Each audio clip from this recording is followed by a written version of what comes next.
Hola, amigos. Just wanted to give you a trigger warning. In this episode, we will be discussing topics that include self harm, suicide, and suicide ideation. So proceed with caution. 2, 3, Hi, guys. Welcome back to La Lucha's Real podcast. I am your host, Edith. And I'm Angel. And we are here again. Welcome to May. This is our first episode of May. Mm-hmm. And Cinco de Mayo, actually.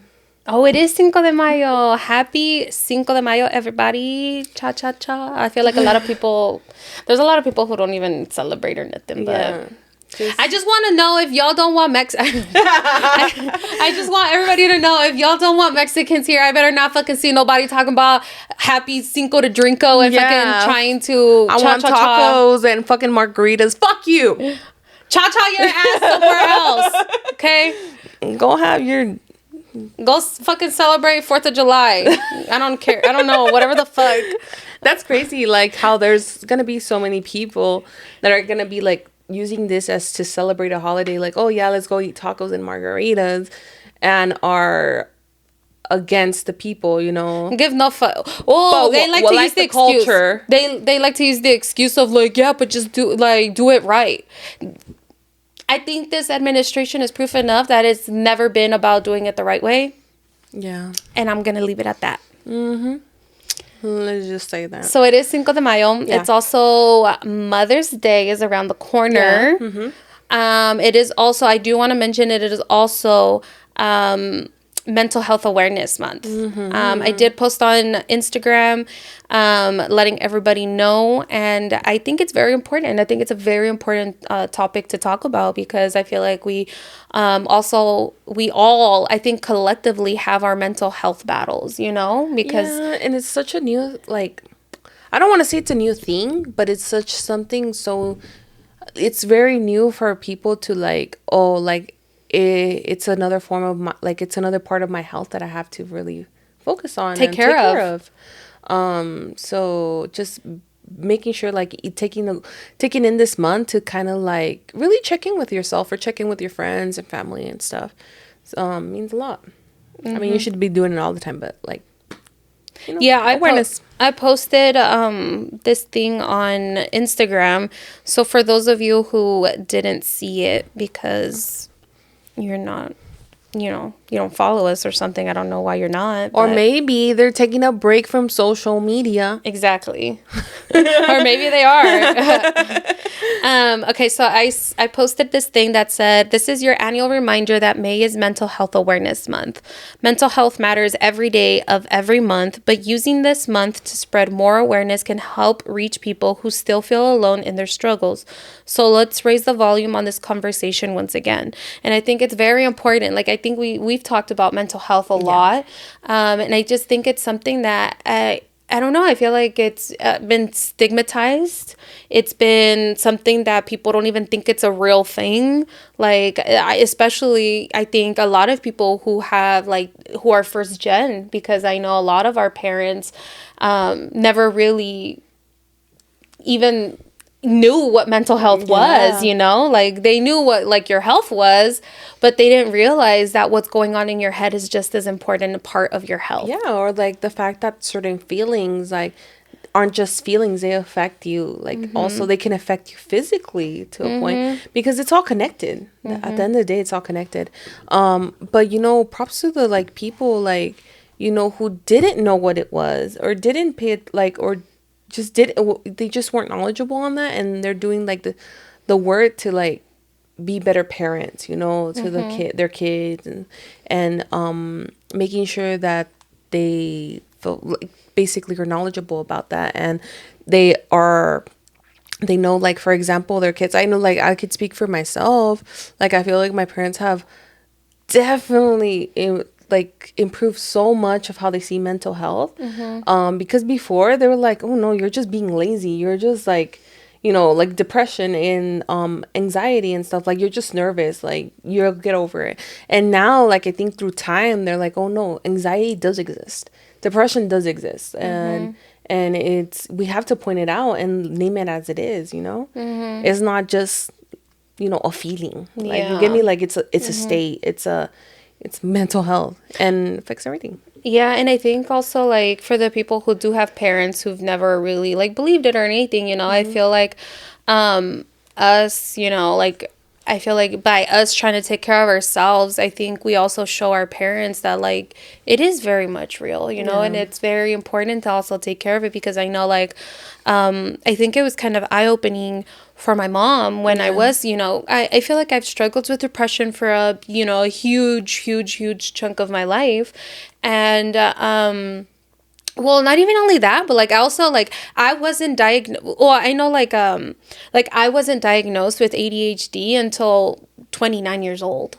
And like to be undiagnosed for that long, just having an undiagnosed ADHD can also like very much trigger anxiety and very much trigger your depression. If you already have those, like just having them coexisting can just make it really, really bad. And because you go like, especially with people who have undiagnosed ADHD. And this is why I realized like there was really, really low parts, like I had really low lows. Yeah. It was because of the undiagnosed ADHD, where there was times where I literally would be like, why the fuck am I so lazy? I would like down talk myself that way. And it wasn't even because I was lazy or if it was myself causing anxiety, because like I think I was never... Obviously, I wasn't diagnosed with ADHD as a kid, so I just didn't know how to manage it, and it caused the more anxiety and then the depression of being like, why am I like this? And, and just like, why can't I be like other people? And, you start really kind of spiraling. And so I think once I started addressing these things, like as I got older, I think it was eye-opening for my mom once I think I was like 18 years old, and that's when I had like a really low. Yeah. And I think for my mom was just like, what can I do? And I think it was so hard for her because it wasn't like I was sick, like I was sick, but it wasn't like the sick that she knew how to handle. Yeah, like, let me give you some medicine, like some Mexican medicine, they'll fix you right up. And it's not like that. Yeah. And I think she felt very powerless. Like she couldn't do anything to help me. And it was just, I think for her, I think she got kind of scared because it was kind of like this isn't sad. This isn't just like she's sad. Está triste, está agitada. It's. I think that's when she really realized that it goes much deeper than that. And so I think once we start working on ourselves, because I went to a doctor, and then that's when I got, obviously... And that's when I got like diagnosed with anxiety and depression. And then I, got on medication. I started going to therapy. And then, I got a little bit better. And then I started really delving into like working on myself. And that's when I went through a whole lot of self-work, and then just realizing that like I became a whole new angel. And I think it was very eye-opening for my mom. And then just recently, I think I plateaued for a little bit, and then just like last year, I think I really started trying to dig in and work on my health, starting with my mental health. And I think like I got diagnosed with ADHD and like other, like there's other stuff, but I think that's when my mom was like, oh my God. And so like once I started really kind of like educating her more on things that I'm finding out about myself, my mom's like, oh, I've struggled with that my entire life. Oh, I know what you're talking about because I was dealing with the same thing. So it's just like my mom realizing that like, oh shit, like this isn't normal. Like, it's not normal to feel this way. It's not normal to, like, think this way or whatever. Yeah. Like, it's just, it's not that it's not normal, but it's just, like, especially when you have ADHD, your brains are wired differently, And I think, I swear, hand on the Bible, I think that woman has undiagnosed ADHD, and she's now over 60. Most probably. And you know how, especially in women, it's not even like, you can't even easily diagnose it as a child either. It's like you'll I think for women on average, they get diagnosed as an adult, like their later adult years. And that's crazy. And it's eye opening. Like, oh man, like people don't think like this. Like people aren't like, their heads aren't wired like this. Like, especially it's like a sense of relief as well, because you don't think you're like, I'm not going crazy anymore. Like I'm not fucking crazy. No, it's like very much like I think when I was finally diagnosed, or it was just once I started like noticing a lot of creators talk about what ADHD looks like in women, and I started resonating with these messages, and then finally going to therapy, and then finally being, diagnosed, like doing the test or whatever, and being diagnosed by a psychiatrist, it was very eye-opening, because I'm like, you mean to tell me that I didn't have to work this fucking hard when I was younger? Like, I always felt, as growing up, I always felt like I had to work 10 times harder than other people to even just be at the same playing field as some of these people who just understood things. Because like sometimes like my brain just works so differently that when people explain things, it's not clicking. It's not clicking in my head. Like, I'm not understanding it. And so I feel like I've had to work so much harder, like, to read people's body language. I have to understand like different, like, I just feel like I've had to work so fucking hard, and it's mentally exhausting to have to constantly like keep these mental notes, like so whenever you're in a different situation, you're like, okay, like, this is appropriate to say, this is like an appropriate response, this is, like realizing what is socially appropriate. And I think because especially in women, it's so difficult to diagnose, because when we're young, we're groomed to, as women, as girls, we're groomed to like, oh, calladita te ves más bonita, like, just be a good girl, like, like, you have to, like, we're set to such a higher standard already. Meanwhile, boys get the pass. Don't get me wrong, like, boys have their own struggles, but boys get the pass of like, boys will be boys. Exactly. And girls are expected to, like, especially like if you're the oldest daughter, you get parentified right away. If you have younger siblings, especially being first gen. You get parentified, and so you already hold a different level of responsibility. Girls grow up much faster, and they're expected to do all these things, and you have to act proper. You can't be like, no puedes ser mal hablada, no puedes, like all these things. You can't make the family look bad either. Exactly. So women, little girls are groomed to mask. And what masking is, trying to like figure out what is a normal thing, or like how to normally act. And you're basically pretending to be something, and, and having to hide your anxiety, having to like hide all these feelings and stuff because you want to like seem normal. Yeah, because these certain emotions aren't appropriate to like the society standard. So that's why women are late diagnosed most of the time, is because a lot of when they do these testing, or first of all, it's like a lot of research is done primarily on boys and men. So for the longest time, ADHD was like a little boy bouncing off the walls and like this and this and that, or like struggling to do good school. Because even when I was diagnosed, one of the first questions I got asked was, how did you do in school?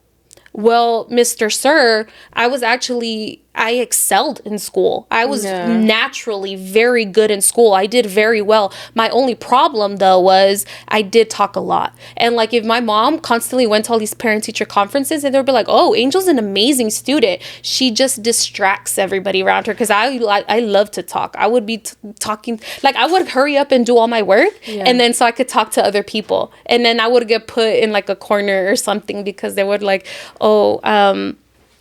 she's like distracting other kids and stuff. But that is very much like it's like a dopamine. It's like like I would hurry up and do all my work so then I can go and like have fun and like talk to people and stuff, Meanwhile, ADHD, like what people normally thought ADHD was, that you would be failing in school because you can't focus. Can't concentrate. It's just so different. And like, I think the more research we have done, especially now, like we could see that it's there. You can't put ADHD or most mental health, like, things in a box. It's a spectrum. And obviously, like I said, with research, we found out that. So yeah, there is people who bounce off the walls and can't concentrate, but there's that's on one extreme, you get me? And then you have the other extreme, where you can't really see it, but everything is in here. Todo aquí adentro de tu cabeza, So, that's crazy, girl. Yeah, so I think it's very important. I think mental health awareness and in general, I think it's just very important to like I said, it's important every month, to, take your mental health seriously. Yeah. I think it's very important to also like just bring more awareness to it, Have those conversations with your parents, have those conversations with your kids, I feel like even helping them identify certain feelings, that we do that a lot with my little sister. Help her identify what she's feeling so she could like communicate like the feeling. We talk about feelings a lot now. What she communicate properly of like, oh, are you sad or are you like angry? Are you like, what are you feeling right now? Are you nervous? Are you like, I feel like when I was young, I've always dealt with anxiety itself. Like I could remember, like, I don't know, like I could faintly remember like me like always feeling like, I don't know, like sometimes like I couldn't control stuff and it would make me antsy, I think I got progressively like more, I could identify it when I was like in my high school years, where it came to projects and everything like that, and came to I could see it a lot more, and that's when my mom started seeing it a lot.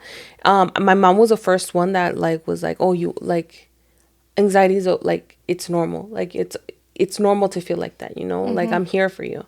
My dad didn't believe in anxiety. He's like, you're just like overreacting, I think it took my dad a little bit more longer to like see like, oh man, like this is a real mental health is a real thing. Like it's a real thing. And I think he didn't like really get into it until my sister, that's two sisters younger, Miriam, that he's like, oh man, like it's eating her up. Like she can't even do well in school. She can't do this because of the fact that she needs professional help. And like I said, it takes a lot of work, and it takes a lot of like really for like as a parent to kind of look inside and be like, okay, they didn't teach me this, I didn't know about this, but now I have to do my best in order to be able to provide a great life for my kids. So now we do talk about that, and I love that, like we openly communicate about like feelings and stuff with my family. Obviously, like not all the time, but like it's not looked at as a bad thing. You get me? Like it's like I could tell my family like, oh guys, I'm overstimulated right now. Like I can't. And then they'll all understand, or like my sister is the same thing, vice versa. Or like I feel a lot of anxiety, or like I'm in an anxious state, or like, you know what, I'm not feeling well. Like, I don't know if I'm falling into, like I'm spiraling or something. It's just easier to speak to them about that. And I think it's just the fact that my parents have like done a little bit more work and tried to like basically not be how their parents were, and acknowledge that mental health is a real thing. So, yeah. And now mental health, my mental health, oh man. I feel like I've been through like a roller coaster of mental health. Like I feel like first it was anxiety, and I don't think I felt depression until maybe I felt some depression, but at like a state of depression, like a state of depression. I want to say definitely like my late teenage years, early 20s was probably when I really felt it. Like it wasn't just being sad. It was more than that. It was more than that. It was more than, oh, estoy triste y se me va a quitar para el próximo día or in 2 days or something like that. No, it was of like, how can I explain this? Of like, of numbness, of nothing. Like, it was like a feeling of nothing, like a feeling that like of hopelessness. And you can't snap out of it. It's just you could like, no matter what you did, you could be having so much fun. Like you could be so much like one day you could be like having like the most fun you can, but te llega de momentos like, oh shit, like like you start to feel like disconnected. Yes. And you just feel like I don't even know how to say, like it's kind of like an out of body experience. Like you're not grounded in your body. And it's so hard to feel the moment sometimes. And like I don't know how to explain it, but like I know what you mean, because like girl, yeah, and it's like you get even like mad at yourself because like, why are you feeling like this when life is going so good, that later on I feel like when I experienced depression like in my early 20s, late teens, it was because I was just going through a lot, and it was just very like one bad thing after another bad thing after another bad thing, and I couldn't catch a break. And it was to the point where it's like I just felt so like disconnected from everything, so numb from everything. Like I didn't care. And that's it, like I don't know how to explain it. It was just like I always had like a the raining cloud, like always wherever I went. Like I don't know how to explain it. It was just never ending. And I could laugh with you and everything, and we could have a great conversation, but didn't mean that I still didn't feel like nothing. Like, you get me? Mm-hmm. So I think that's a good way to explain what masking is, because I did that a lot, like, and even like recently when I was kind of going through a little bit of a struggle where I did kind of like fall back into like depression recently, like neither you, Val, or my family could identify that I was struggling, because I could be around you guys and still laugh. Yeah. I could be around you and still be like carefree, like having a good time. And like, yeah, sometimes I would be like, oh girl, the struggle is real, but like, because I feel like those words have been so normalized of like, oh, life is lifing, or the struggle is real, or you like say like, I've been having a fucking week, like, yeah, it's been bad, but like those are just so normalized that like you don't really think much of them. You kind of think like, oh, like she'll get over it, or like, it'll be a better day tomorrow or whatever. And so when you do that, where you pretend like everything's okay, I think it's a good way to explain what masking is. And I feel like some people can't even identify that they are masking. Yeah, but it takes a lot though, because I feel like you have to be real with yourself. You have to get like deep down real with yourself. Like, am I masking, or am I like, what do you like, like, what am I really feeling? What am I really feeling? Like, am I really happy? Am I really content? Or am I really connected and grounded and living in the, like, really living the moment? Or like, am I just like masking it? Like masking what I'm really feeling, I think people like also think like certain mental health things, like for example, I'll just use depression. Oh, like when you're depressed, you're just constantly sad all the time. And it's not like that. Of course, there's like this sadness, but it's not like you're constantly crying and sad and thinking. It's more of a state of like I can't explain it, nothing more than just numbness and nothing. Yeah. You get me? Like, just nothing. Like, it's just, nothing excites you. You could pretend it excites you, but nothing really excites you. Like, nothing makes you, or sometimes you just don't have those peaks. Like, sometimes it's just so numbing, like that it's just not the constant state of like always crying. And I feel like the people think like, for example, with depression, I feel like people think like you're always sad and crying, when it's not like that, and it can look different on everybody. But I'll even share like what depression looked like for me. Depression looked like for me was not wanting to get out of bed in the morning, like being like, I don't want to, like, yes, I feel like a lot of people have that, but it's different though. And it's like, and it can be like more moderate, right? But like there is like, it's like getting out of bed to like, even just like, let's say you're gonna have like a brunch with your girls or whatever, like it could even be like having to get out of bed because you're gonna go and do something that's supposed to be fun, but you don't even want to get out of bed for that, like, yes, like I don't want to get out of bed for work can be very moderate, but also being like, I don't want to get out of bed, but in reality it's like you're gonna get out of bed so you can, like, we have the privilege of being able to like have extra money to like go to a brunch or like go do something that's supposed to be fun, but you're not feeling it like at all. And it's like that struggle of having to get out of bed, and it feels like you have like ladrillos, ¿cómo se dicen? And like bricks. Yeah, like you have like being weighed down by like you're being weighted down, where you're just like, ugh, you're really fighting it, like having to get out. Some people who have like a severe depression will literally not get out of bed. No. Like they'll just stay there for days on end because they don't want to get out. Even just not even having like wanting to shower. It's not even wanting to like take care of your personal hygiene. And we all know, like, and you're like, oh, that's fucking gross. Yeah, at that point, you don't give a fuck. You don't give a fuck if you stink. Like, you're just like, you don't, it's kind of like this, like, you don't really have the will of wanting to fucking take care of yourself, you know? Depression also can look like having this mindset of like, what does it matter?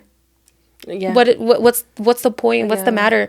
Like, what's the point of even... What's the point of even trying a little bit harder? What's the point of this? You know, like having this, like constantly asking yourself, like, what's the point? Yeah. And also, like, I feel like also people correlate depression with like suicidal, like, thoughts and ideation, you know? And it's not always like that. No, it's not. Obviously, there that could come, you know, and there's always possibilities and stuff, but it's not always like that. Like, automatically depressed, automatically like suicidal. It's not like that. No, it's not. I think suicidal thoughts and stuff like that come after a long period of time of you feeling that constant depression, and that's why you should always check on your closest people, you know? Because even though like I did have this like, oh, what is the point? A lot of times I never had like suicidal ideation, you know? I never really dealt with that because okay, well also there's no, this is hard. There's a difference between self-harm and suicidal ideation, because that's another thing. It's completely different. Yeah. I unfortunately did struggle with self-harm when I was younger. Oh, that is hard to admit. I struggled with self-harm when I was younger, and that's totally different than suicidal ideation, because I never wanted to not be on this earth, because I think what kept pushing me, you know, to not go down that road is the people who care about me, you know, like I always thought like how badly it was gonna hurt the people that were still here if I was no longer here. And I think that's what really, you know, like never led me down that road of like wanting to just end it. I think self-harm can be different for everybody, but for me it was like I don't want to feel these hard, difficult feelings. I didn't know how to manage. I didn't know how to express them. Or manage all these like difficult, hard feelings. And for me, it was like, I don't want to feel them anymore. And so it's like, I want to feel a different kind of pain. And technically your brain can identify both types of pain at the same time. So that's where self-harm comes in. And, self-harm can look totally different. It's not just cutting like how some people, you know, like how the movies make it seem or whatever. It can look different for everybody, but, it's and then I'm not trying to romanticize or glorify it or whatever. It's just like how that was my only way of knowing how to deal with these very difficult and hard feelings, you know. And I'm talking about them now because you know, there's people really out there struggling, and I know as long as there's one person who can hear this and be able to be like, you know what, I am struggling, I need professional help, I'm gonna go do it, and that's all that matters for me. And I know it's hard for me to talk about it right now, but that's the reason why I'm bringing it up. Oh, girl, you need to take the reins right now. Thank you for so much for speaking about it. And I know it's fucking hard, but it's like, si puede ayudar a una persona, or even like feel less alone, like it's all that matters, you know. That's what it is. I could speak. I never dealt with a lot of like, when it came to self-harm in that way, you know. I did deal with suicidal ideation in my early 20s, because of like certain I can't even speak, bro. Because of certain circumstances that I found myself in. So sorry. Why am I crying, bro? Okay. And it came to a point where it's like I just don't want to be here anymore, you know. And when my where did our tissue box go cuando lo necesitamos? When my little sister Lexi was born, she's literally like, I don't know if you guys heard that term, my yellow, because she literally brought like, oh, sorry.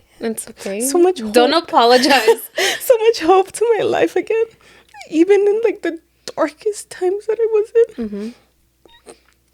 And if it weren't for her, I don't, like, even for my family, like, if it weren't for them, like, I don't know where I would be right now. Mm-hmm. But it did get to, like, you know, that extreme for me, unfortunately, you know. But it's to say, like, you know, like, oh, sorry, guys. I was so lucky to have, like, such a big support system, and for my family to be there with me, even though, like, I was kind of like at that point, because of the situation that I didn't have many friends. So I was really lucky to have my family there with me, even though they didn't know what I was going through. They saved my life. So I just want to say that I'm so grateful that you were able to get through that, because, you know, there are a lot of people who don't. And, you know, like, I just want to say, like, you know, I'm proud of how far you've come. I'm very, very proud of how far you've come. And I really do thank God that, you know, like, God brought us back together. I know. Because we might have been apart for a little bit, but, like, even though it sucks that we were apart for, like, the hardest times of our lives. Yeah. Like, that sucks. Yeah, that did suck.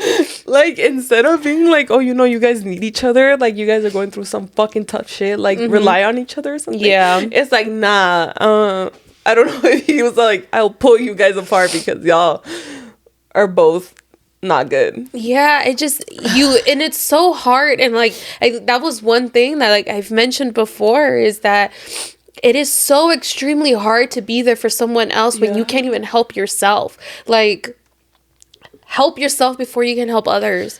Because, and this is why I commend parents who are fucking struggling and are still there for their kids and showing up, because it is incredibly hard to be able to, like, see, like, if you are running on fumes and, you know, you feel like your glass is empty, how can you pour into others, you know? Exactly. And the fact that they still have to show up every single day. Like, and that's not even all you know, some parents don't, you know, like, they can't do it, and it's extremely hard. And this is why mental health is so important, and bringing awareness to it, because this is how much it matters, and it can really affect the people around you. Yeah. When we don't address these things. And so I commend people who are struggling and still showing up for their kids, because that is incredibly hard. But going back to us, I am so beyond grateful and thankful. And I don't know if I've shared it with you, but I am beyond grateful and thankful that God did bring us back together, because I like, we've both gone through some heavy stuff. And honestly, like, even just having you in my life, you being my best friend, like... Stop! Así estamos lloronas, yeah, guys. like, I don't think you realize, like, how much you add to my life. I'm fucking nuts. Oh my God, girl. Like, I just wanted to put it out there. Like, you make a difference in my life, and you matter. So I just wanted to say that. We're like fucking crybabies over here. And it's a fucking same with you, bro. Like, I don't know. I think I'm so happy because that we are back together, and like how you said, God brought us back together. I feel like ever since, like, we met, bro, like, it was such a different connection than, and like, it's just the connection we have is like crazy. And to think that I have, like, not everybody is as lucky to have a friendship like the one that we have. Like, I am so blessed, and I'm thank God every single day. Like,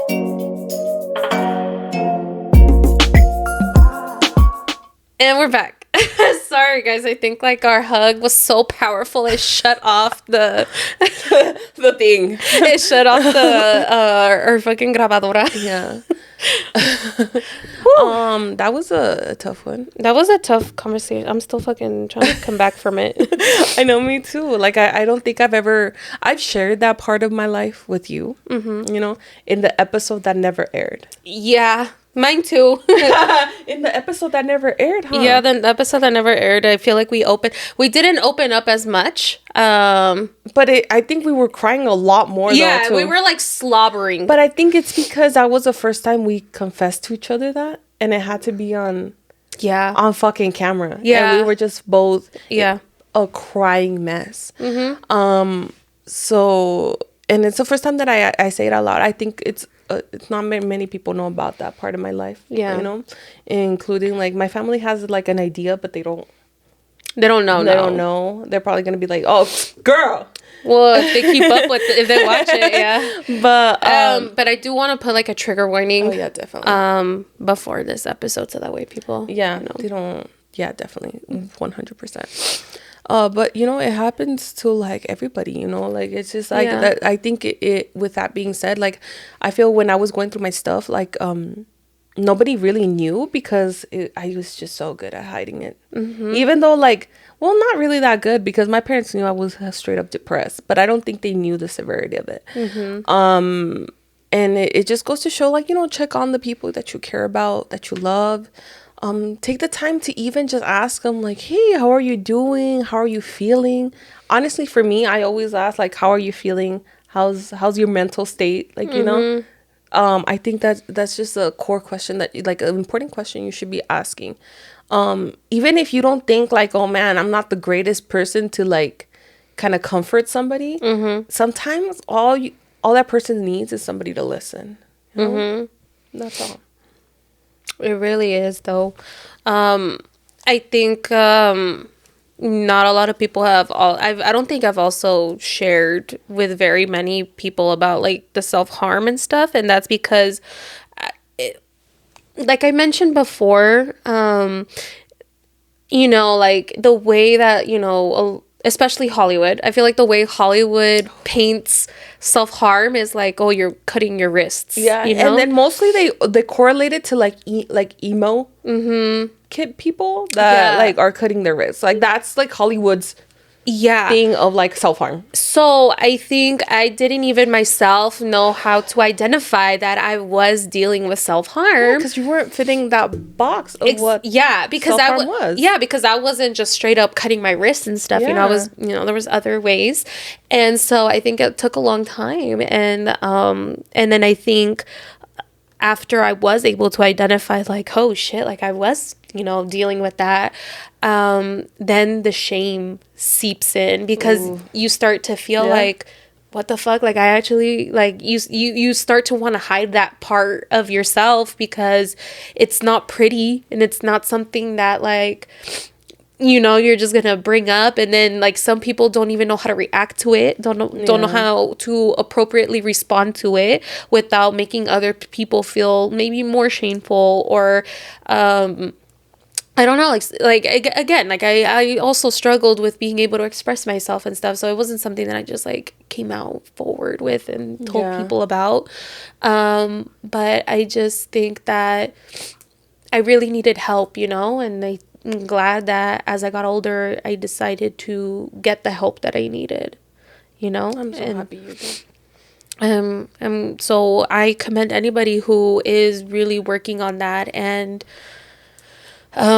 you know, I think that one of the hardest things to do is be able to identify what it is that you're feeling or going through or experiencing. I think that's the first step, right? And it's one of the most difficult ones because I think most people, especially like Hollywood, right? Like, especially if you've never seen it or dealt with it or anything, like I think the closest thing we have to be able to, you know, connect like or put something in a box, right, is what we see, and a lot of it is what we see on TV or whatever, movies, TV shows, whatever.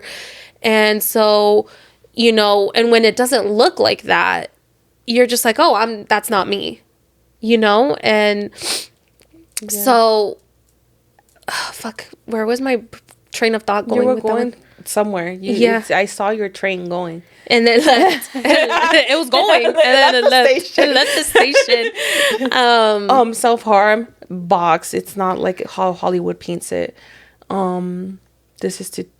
Yes, I remember now. Okay. The train came back. It took a detour.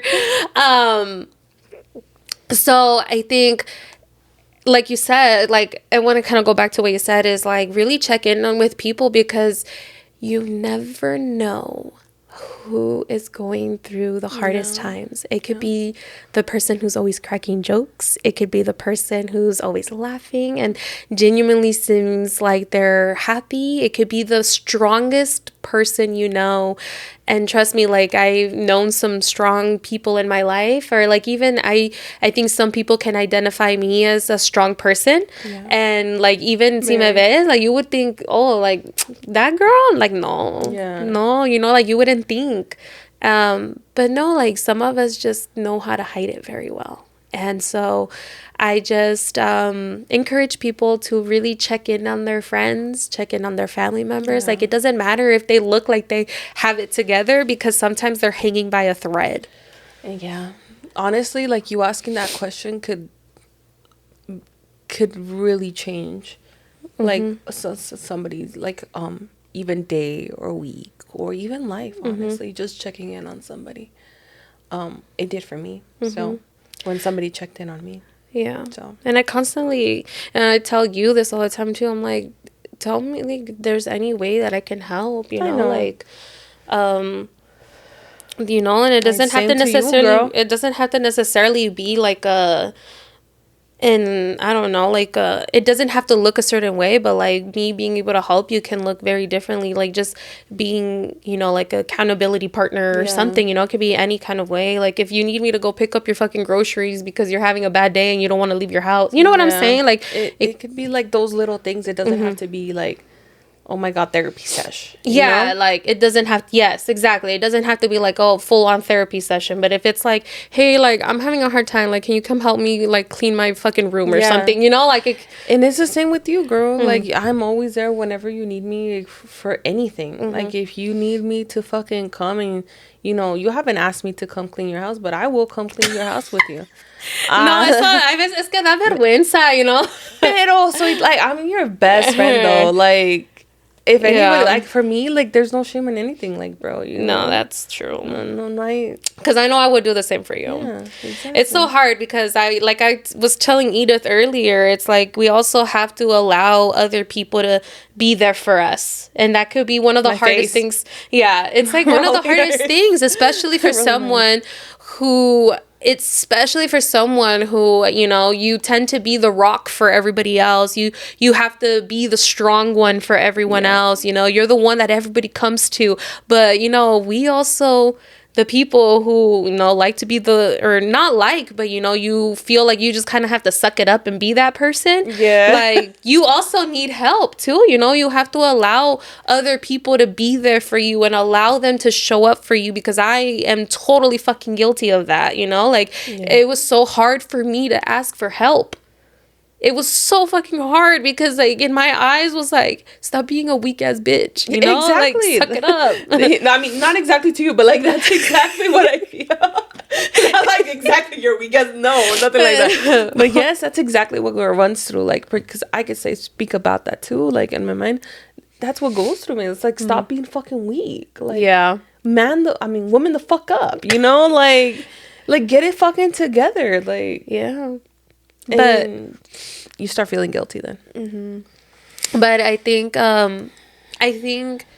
it's also, you know, I think it's also showing, you know, love to the people around you for them to show up for you the way you show up for them.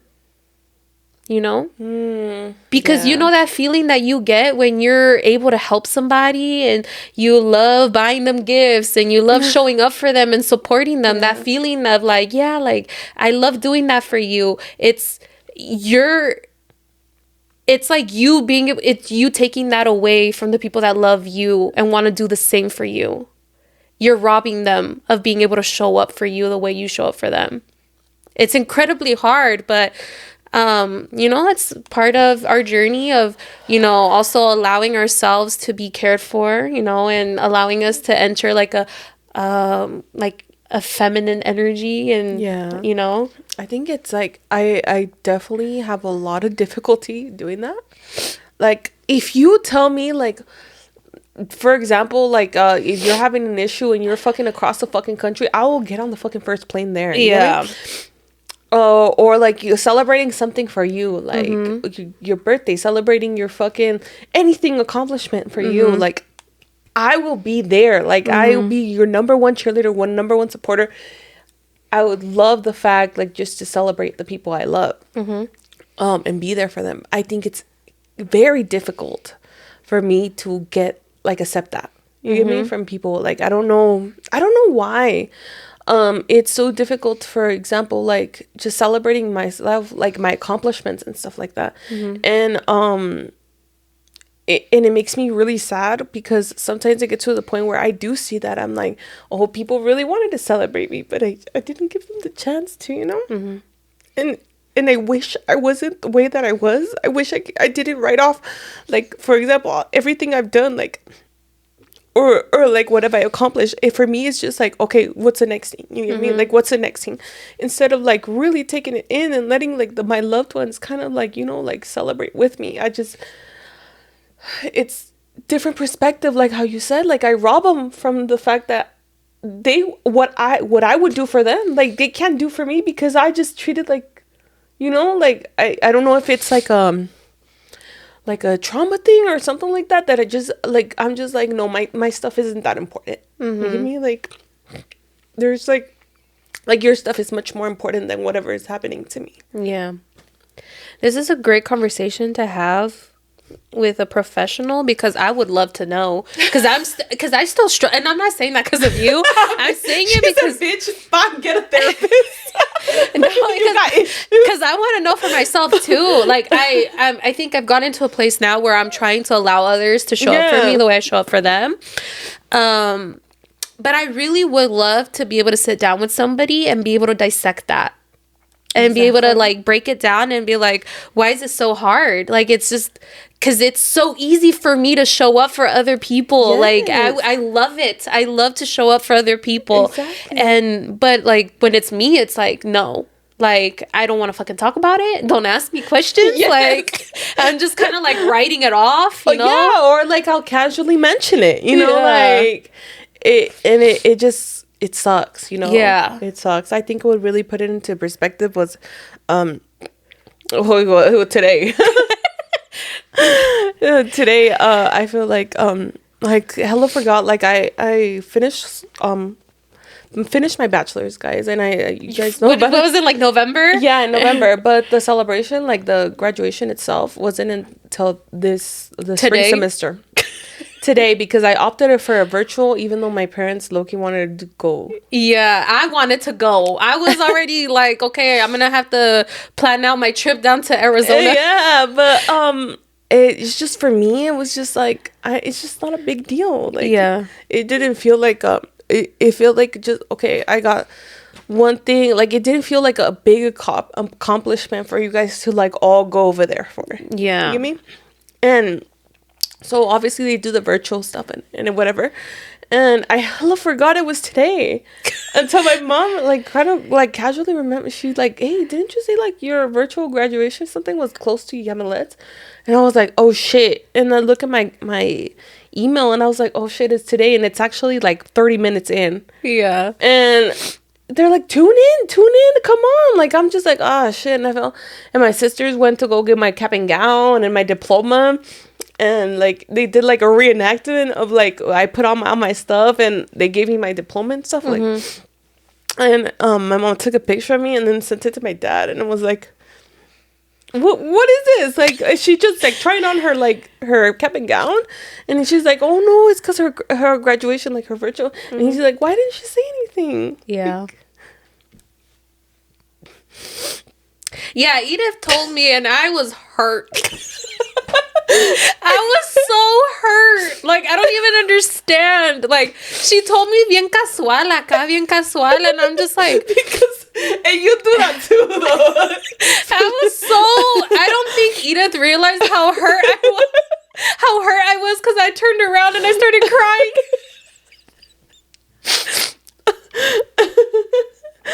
Because she's like, yeah, my dad was low-key upset. And I'm like, girl, I'm crying right now.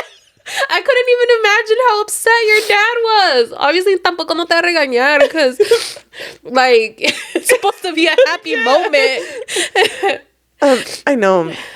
So, like, really, like, you know, like, just putting, like, seeing that, I'm just like, oh, you know, like, I have loved ones I do want to, like, celebrate and stuff. And just, because I'm so nonchalant about it. Yeah. I'm like, I kind of, like, took that away from them, you know? Mm-hmm. My dad did end up, like, you know, coming in and surprising me with fucking a balloon and, like, my favorite, like, cake and stuff. But it's sí dolió. Yeah. Sí dolió. And I wish I wasn't like that. I do. And it's, like, a work in progress. Because for everything, even when, like, for example, when I, like, got my house, guys... sorry guys, nobody knew about it. Like, it was very hush hush when I could have, like, really, like, enjoyed it. And, like, I don't know, like, even, like, done, like, a little housewarming and stuff like that. Yeah. Like, really taking it in. But for me, it was like, okay, people have done it, like, I've done it, like, what's the next thing? And I have that issue that I really have to, like, celebrate myself and let others celebrate me.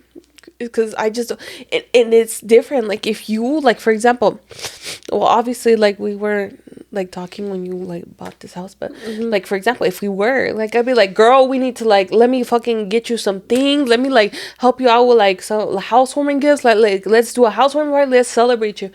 I would be all that, but then I wouldn't do that for myself. Does it make sense? Yeah, so I would really love to sit down with a professional. I probably should.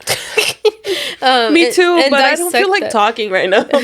Yeah, and be able to dissect that, because I really do want to understand, you know, like but I guess it could be different for everybody, you know, like, you know, but I would love to know, like, why it is difficult to be able to, like, celebrate yourself, you know, and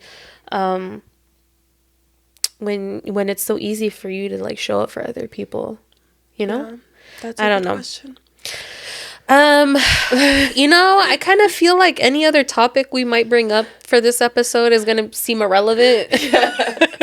She's fucking cried a lot, y'all. Yeah. Man. And the thing about it is that we're also, like, pre-recording for the next week's episode, because we're actually going to my sister's graduation this week. This bitch is going all the way to fucking Texas. Yeah, but I would do anything. Exactly. Yeah. But you're over here like, oh, I don't want everybody to go down to Arizona for my graduation. But you're going all the way to Texas for your sisters. Yeah, but you see that's where that comes in again. You know, that's where I need help. I need professional help. But yeah, we're actually gonna be pre-recording. So if you see next week's episode, and we're like a fucking mess, just know, you know. We did a little crying. I'm gonna have to, like, I don't know, go dry up my face right now. But you know what? Like, let's just wrap it up already, because, like I said, any other I feel like I really wanted to bring awareness to Mental Health Awareness Month.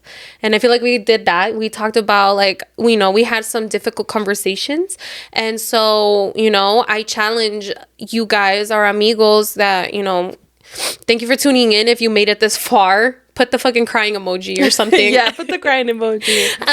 But, you know, thank you for tuning in and sticking in with us. But I challenge you to have difficult conversations with your loved ones. You know, if you feel like you've kind of tried to mask or hide, or, you know, like, if there's any mental health challenges that you're going through, you know, I challenge you to speak to your loved ones and open up about them, because it does kind of, you know, relieve some kind of weight off your shoulders. I've felt like that every time that me and you have conversations, it does feel a little lighter. Yeah, it does. So I challenge you, and if you feel like you're not really going through any mental health challenges, or you haven't dealt with any, you know, I still challenge you to check in with other people, because they might be, and you just don't know. Or just, like, make it aware that you're like I know, like especially when it comes to friends, you know, you like it's not an expectation, but you know that your friends are always going to be there for you.